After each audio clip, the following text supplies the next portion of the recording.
Кажи ми, що беше ситуацията от самия почетък, защо настана гужвата? Я бях горния щаб у нас. Аз съм координатор на 1757 Асанов Асан.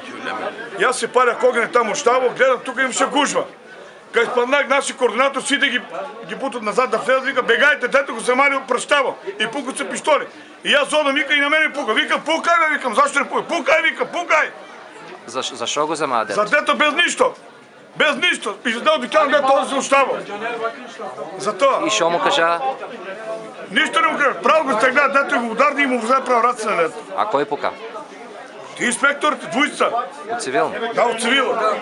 Друго що ви кажа? Сега аз ти кажа, аз бях от тази щаб тук, дето дойде към мен НАТО щаба в Лева. Вика, че чукена, вика, гоно нас инспекторите вика има тук. Он се как цигара пуши, вика, май пуши до врата, до врата.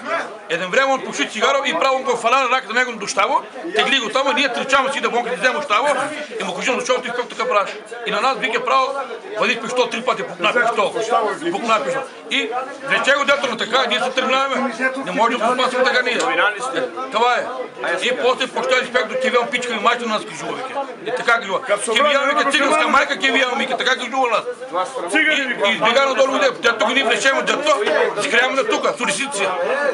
Изкряме дето позади, после вземаме щаба дето и толкова беше.